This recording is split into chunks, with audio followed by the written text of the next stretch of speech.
Sort of another thing that I ended up seeing I thought was like pretty significant a while ago. This is like in the middle of 2022, but this is kind of when Ethereum was starting to merge, and they were talking about what's happening next. And Vitalik ended up talking about all this stuff, right? That what's happening next. So we have for Ethereum after the merge. So it says the merge, Surge, the Verge, the Purge, and the Splurge.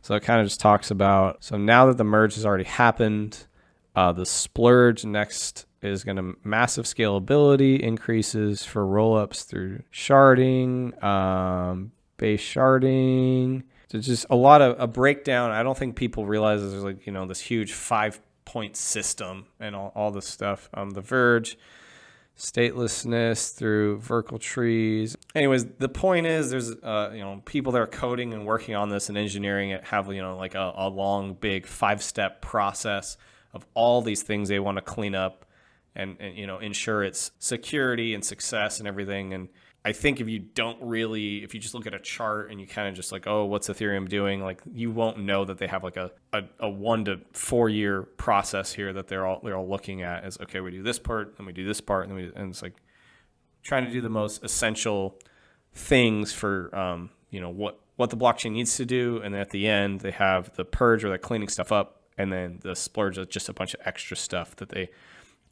kind of can make it just like super efficient. So that's sort of like a long-term goal, and it's cool to see all this because I'm not an engineer, I'm not a coder, but I can kind of appreciate parts of it. And anytime I'm in any situation, I'm interested in this cryptocurrency, it's nice to see like a game plan, right? Of like, wow, they got a big thing going here, and long-term they're setting themselves up to be as successful as possible. So Yeah, you get to see the roadmap, where they want to be at, where they're at, where they want to be at, and then you get to see, okay, there's potential here. You can invest and be like, all right, Ethereum's gonna, do all this work. It's gonna be better. I can buy Ethereum right now. It's sitting at 1,600. I can buy, portions of it, or DCA, dollar cost average, throughout time, but just keep investing in it because you see the roadmap. So eventually, Ethereum will go back to 4,000, maybe 10,000 next bull run, and you'll be like, yeah, and they're going to come out with all these projects, and you're going to see Ethereum be maybe cheaper as far as like gas fees, not as price point, but just gas fees is going to be used more, and you're going to see the value in your investment. And, 3 to 5 years from now, you'll be like, wow, they really did, execute very well, or they didn't, you don't know. You don't know. Anything's possible. No one's ever done this, so this is all new. So it's like anything can happen. You know what I mean? Like it could go to plan. It could not go to plan. I mean, it could go to zero. I don't know. It's a potential.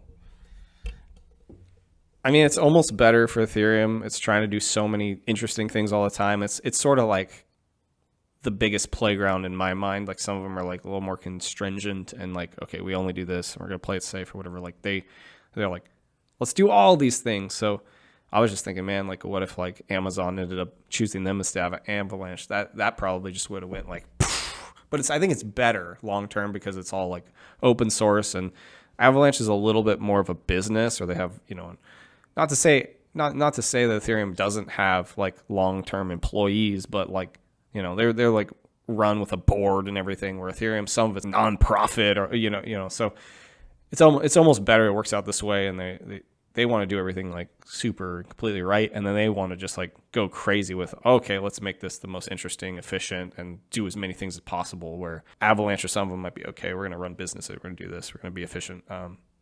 To compare and contrast a little bit, but I just think because Ethereum also is already so big, it's good to be slow and steady and make sure they get it right, because it's a system that already, like, I think they said like 300,000 people, even in the bear market, were using it every day. It's pretty significant, so yeah, a lot of potential, man.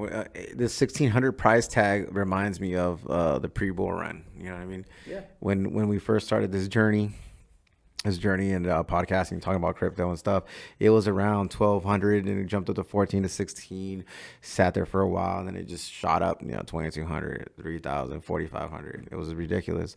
But this is its new low. Hopefully this is new low, and next bull run, it's gonna look nice. But they have a great plan. They're like Alex always says, some coins are always doing things in the background that we don't know what's going on. And like he said, it doesn't mean the price doesn't mean that they're not doing anything. Right. There's things going on. So that's good to see that there's things going on, you know? Yeah. And it's like, unless you're kind of in the space, you wouldn't have any idea about something like this. You'd have to really do a little bit of looking and digging to, it's like, oh, cool. This is really nice. It's like, this is stuff I want to see.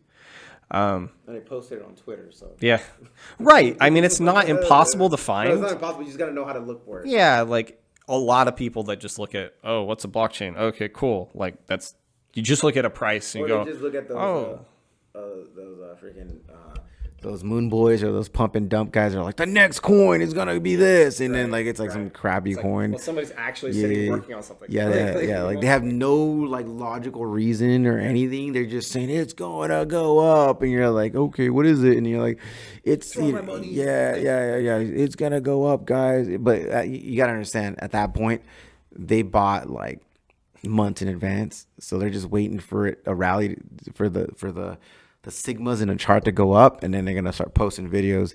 So there's a difference between going on YouTube and listening to these people that are just pumping and hype, and then Moon Boys and all that stuff, and then we got the actual Twitter feed of like an actual, I don't know if he's an engineer or like he works with Ethereum or whoever, or he just knows a lot about it. You know what I mean? Like, who is this guy? I think Miles Dutcher.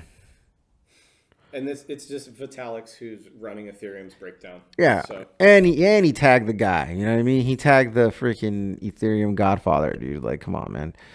So, yeah, like it doesn't get more legit than that. So, and yeah, believe the hype guy or the office of guys that are working on coding something. Like like who's gonna win in a couple of years? Like obviously, right?